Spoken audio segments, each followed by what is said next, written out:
The dangers of waters की कहानी रोजी नामी एक लड़की की है जब वो अपनी माँ और उसके बॉयफ्रेंड के साथ एक समुद्री सफर पर निकली थी, मगर उसका ये सफर एक भयानक मोड़ ले लेता है जब काले राजों से पर्दा हटता है।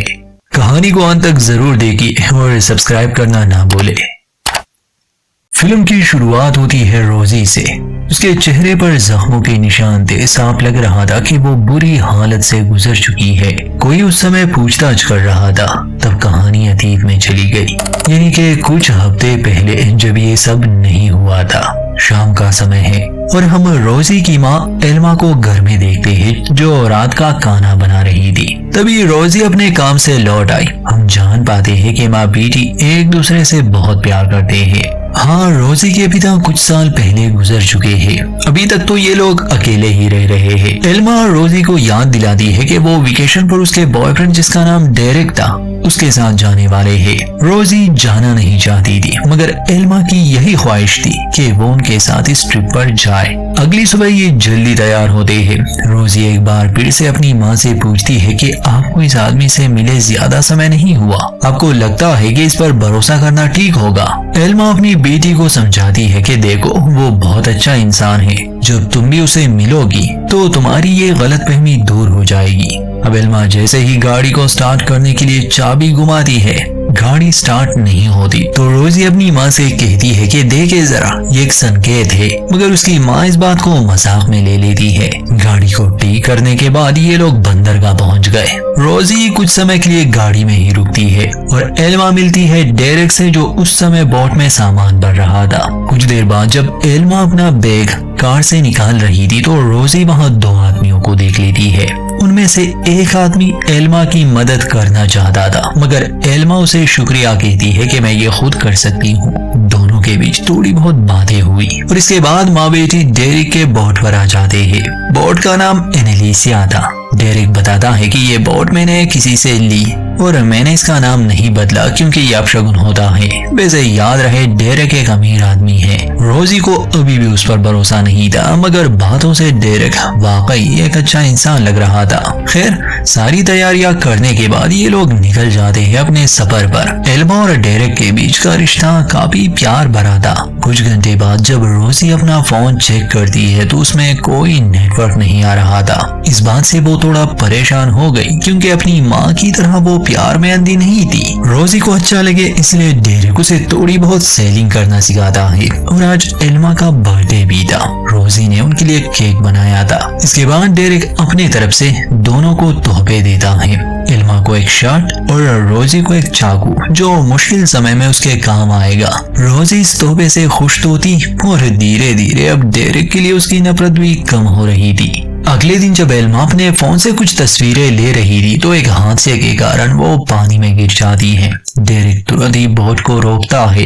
रोजी से कहता है कि जल्दी से नीचे जाओ और ब्लैंकेट ले आओ। रोजी जब ब्लैंकेट को ढूंढ रही थी तब उसे वहाँ कुछ हथियार भी नजर आए। इस बात से वो परेशान हो जाती है। ब्लैंकेट मिलने के बाद वो अपनी माँ की तरफ भागती है। एल्मा उससे माफी मांगती है कि मैंने तुम्हारा सेलफोन खो दिया, मगर रोजी समझाती है कि कोई बात नहीं, मुझे आपकी फिक्र है। एक तूफान इनकी ओर बढ़ रहा था। इसे देखकर ये लोग काफी घबरा जाते हैं। ये दिशा नहीं बदल सकते थे। डेरेक इन दोनों को हौसला देता है कि ऐसा होना कोई बड़ी बात नहीं, तूफान गुजर जाएगा।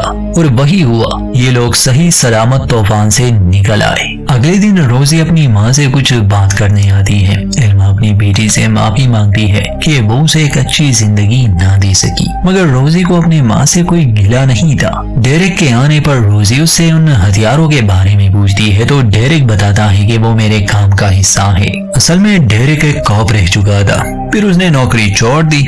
अब उसका कहना है कि वो एक प्राइवेट सिक्योरिटी कंसल्टेंट है, तो हथियारों को लेकर किसी को उस पर इतना शक नहीं जाता।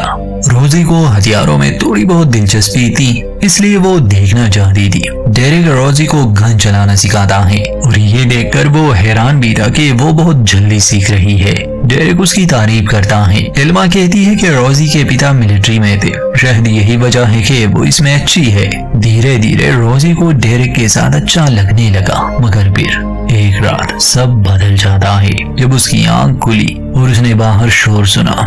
देखने गई तो पता चला कि एक और बोट वहां आई है। उन लोगों के पास हथियार थे। वो डेरेक और एल्मा को डरा धमका रहे थे, खासकर डेरेक को। वो किसी चीज के बारे में जानना चाहते थे। डेरेक उन्हें कुछ नहीं बताता, इसलिए उनमें से एक पहले तो एल्मा को मारता है।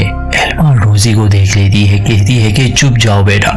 रोजी जल्दी से गन लेने के लिए गई, मगर इससे पहले कि वो बाहर आती एल्मा को शूट कर दिया गया और डेरेक को भी कंधे पर गोली लगी। डेरेक समुद्र में गिर जाता है। ये सब देखकर रोजी इतना डर जाती है कि वो नीचे ही छुप गई। उसके हाथ में बंदूक थी, तो अगर वो दिखी अपने बचाव में वो गोली चलाएगी। मगर वो लोग जिस भी चीज की तलाश में आए थे, खुशकिस्मती से वो लोग रोजी को नहीं देख पाते, मगर जाते जाते वो बोट को आग जरूर लगा देते हैं। थोड़ी देर बाद जब रोजी बाहर आई तो अपनी माँ की लाश देखकर वो रोने लग जाती है। उसे आग भी बुझानी थी, इसलिए अपनी जान बचाने के लिए वो आग को बुझाने में लग गई। माँ को खोने पर वो बहुत दुखी थी। पूरी रात उसे नींद नहीं आती। सुबह जब वो खुद को संभालती है तो अपनी माँ की लाश को एक कपड़े में लपेट लेती है। बोट का पाल जल चुका था। रोजी को बोट के बारे में ज्यादा जानकारी नहीं थी, इसलिए वो रेडियो ढूंढने लगी ताकि मदद के लिए कॉल कर सके, मगर रेडियो भी बुरी तरह जल चुका था। वो यहाँ अकेली थी। काफी समय तक वो सोचती रहती है कि आगे वो क्या करे, क्योंकि वो समुद्र के बीचों बीच थी। तो उसकी नजर एक रस्सी पर गई। जब वो देखने जाती है तो उस रस्सी से डेरेक बंधा हुआ था, जो कि जख्मी था। वो रोजी से मदद मांगता है। रोजी उसे बोट पर ले आती है और बार बार वो उससे पूछ रही थी कि वो लोग कौन थे जिसने मेरी माँ को मार डाला, मगर डेरेक का यही जवाब होता है कि मैं नहीं जानता वो कौन थे। रोजी पूछती है कि मुझे बताओ अब मैं आगे क्या करूं। उनका सेल जल चुका है, इसलिए डेरेक उसे समझाता है कि जिप को लगाओ, उससे हमारी बोट आगे बढ़ेगी। रोजी उसे वो उपकरण दिखाती है जो उसे नीचे मिले थे। पूछती है कि ये किस काम के लिए है, तो डेरेक कहता है कि ये बेकार है।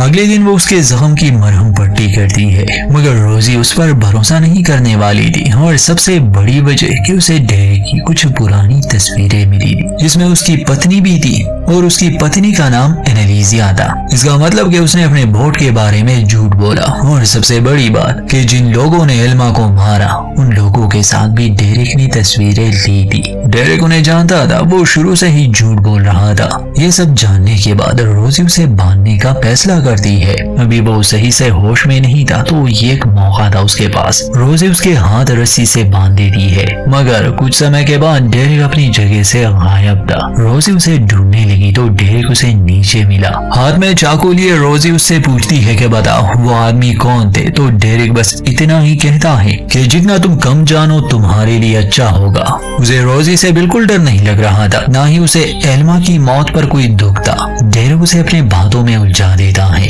और उससे बोट को ठीक करवाने में मदद लेता है, क्योंकि डेरेक का एक हाथ बेकार हो चुका था। रोजी के पास भी अब कोई रास्ता नहीं था सिवाय इसके कि वो डेरेक की बात माने, क्योंकि वही एक था जो उसे इस समुद्र से निकाल सकता था। ये इंजन को ठीक करने की भी कोशिश करते हैं, मगर वो बेकार हो चुका था।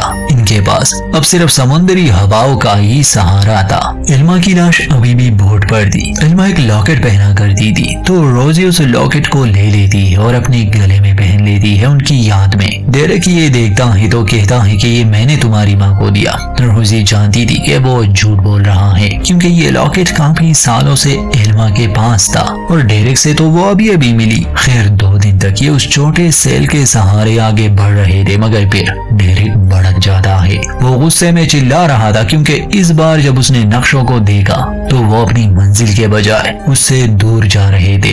डेरेक को गुस्से में देखकर रोजी जल्दी से रूम में छुप जाती है, हाथ में गन लिए। कुछ घंटों के बाद जब रोजी खुद बाहर आई, डेरेक वहाँ एक कोने में निराश बैठा हुआ था। रोजी आसपास का जायजा लेती है और तभी उसे एक आइलैंड दिखा। बिना डेरेक से पूछे वो बोट का रुख आइलैंड की ओर मोड़ देती है, मगर ये सेल बोट बिल्कुल किनारे पर नहीं ले जा सकते थे, इसलिए किनारे तक पहुँचने के लिए इन्हें राफ्ट की जरूरत थी। डेरेक भी आइलैंड पर जाने के लिए राजी था, मगर सिर्फ एक हाथ ठीक होने की वजह से वो चप्पू नहीं चला सकता था और इसलिए उसे रोजी की जरूरत थी। हालांकि रोजी को उस पर कोई भरोसा नहीं था, मगर वो मजबूर हो जाती है। राफ्ट में बैठने के बाद चप्पू का एक हिस्सा खुल जाता है, क्योंकि रोजी के लिए ये पहली बार था।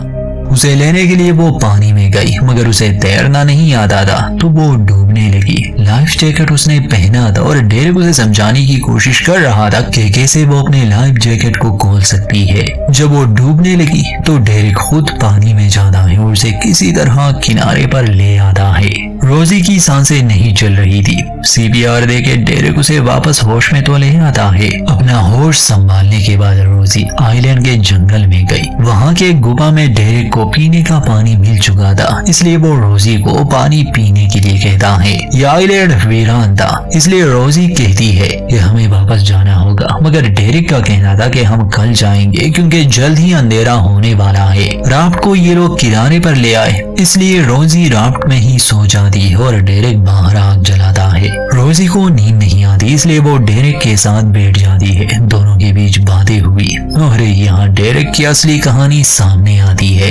डेरेक बताता है कि मैं एक अच्छा पुलिस वाला था और 10 साल मैंने ईमानदारी से अपनी ड्यूटी की। मुझे कुछ नहीं मिला, जहाँ दूसरी तरफ लोग अमीर हो रहे थे मेरी हालत और खराब हो रही थी। मेरी पत्नी ने मुझे छोड़ दिया क्योंकि वो मुझे एक हारा हुआ इंसान समझती थी। फिर मैंने अच्छाई छोड़ दी और मैं बुरे लोगों के साथ मिल गया। मैंने बहुत दौलत इकट्ठा की। जिस आदमी के लिए मैं काम करता था वो सचमुच का शैतान था। उसने ऐसे काम किए जिसका तुमने सोचा भी नहीं होगा। तुम्हारी माँ से मुझे प्यार नहीं था, बस वो मुझे पसंद आई इसलिए मैंने उसे फंसाया। वो भी खूबसूरत थी और तुम भी। माँ नहीं रही तो क्या हुआ, तुम तो हो। जिस आदमी के लिए मैं काम करता था वो तुम जैसी लड़कियों को पकड़ता और बेचता। मुझे बुरे लोगों से पैसे चुराने में भी मजा आता था, इसलिए मैंने उस आदमी के पैसे चुराए थे और वो वही लेने आया था जिसमें तुम्हारी माँ मारी गई। ये सारी बातें सुनने के बाद रोजी अपने गुस्से पर काबू नहीं रख पाती और उसे एक मुक्का मार के गिरा देती है। इसके बाद वो तुरंत ही उसके बैग से गन ले लेती है। डेरेक अब भी उससे नहीं डर रहा था। वो ताना मारता है कि तुम रस्सी तक नहीं बांध सकती, मुझे क्या मारोगी। रोजी जैसे ही ट्रिगर दबाती है गोली नहीं चलती क्योंकि गन खाली थी। डेरेक को मौका मिल जाता है, वो उस पर झपटता है। रोजी वहाँ से भाग जाती है और डेरेक को गन मिल गई। डेरेक कहता है कि अब तुम हद से ज्यादा जान गई हो, इसलिए मुझे तुम्हें खत्म करना होगा। वो जंगल में उसके पीछे जाता है ताकि उसे मार सके, मगर रोजी अपनी जान बचा रही थी। सुबह तक यही सब चलता है। अब रोजी का प्लान था कि वो राफ्ट लेकर यहाँ से निकल जाए। डेरेक एक ऊंची जगह पर खड़ा था। जैसे ही रोजी उसे दिखी वो शूट करने लगा। रोजी के पैर में गोली लग जाती है, मगर डेरेक भी उस ऊंची जगह से गिर गया। वो मरता तो नहीं मगर काफी जख्मी हो जाता है।